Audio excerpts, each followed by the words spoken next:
এদিকে সংকটে রাজশাহীর বিদেশি ক্রিকেটাররা পারিশ্রমিক না পাওয়ায় দেশে যেতে পারছেন না, এমনকি দেশিরাও হোটেল ছাড়ছেন না পারিশ্রমিক না পাওয়ায়। আজ সব পারিশ্রমিক বুঝিয়ে দেওয়ার প্রতিশ্রুতি দিয়েছে দলটির মালিক। বনানীর হোটেল থেকে এ বিষয়ে আরও জানাতে সরাসরি যোগ দিচ্ছেন সহকর্মী ইকরাম হুসাইন। ইকরাম, কি অবস্থা একটু জানাবেন, যে ক্রিকেটাররা পারিশ্রমিক পেয়েছেন কিনা কিংবা পাওয়ার কোনো ধরনের ইঙ্গিত আপনি দেখছেন কিনা?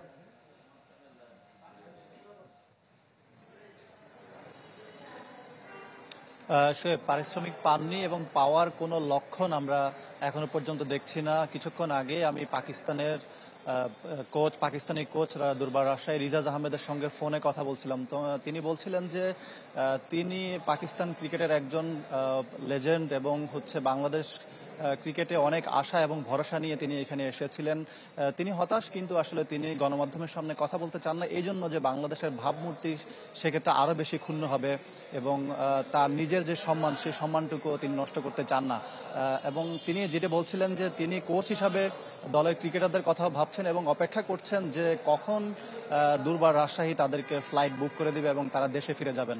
অবস্থা এমন দাঁড়িয়েছে যে ক্রিকেটাররা এখন যে তাদের পারিশ্রমিক, সেই পারিশ্রমিকের ব্যাপারটাও খুব বেশি ভাবছেন না। এখন তাদের প্রয়োজন হচ্ছে তারা দেশে ফিরতে চান। যদি দুর্বার রাজশাহী ফ্লাইট বুক করে দেয় তখন তারা দেশে ফিরবেন, কিন্তু তারা হোটেলে অপেক্ষা করছেন।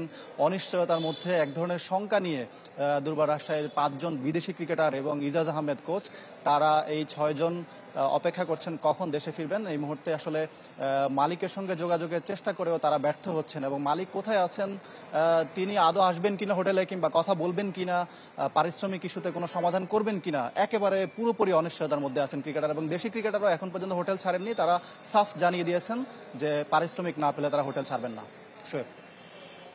ইকরাম, আপনাকে অসংখ্য ধন্যবাদ। নিশ্চিন্তে খান স্বাস্থ্যকর অল টাইম পান, অল টাইম হেলদি লাইফ।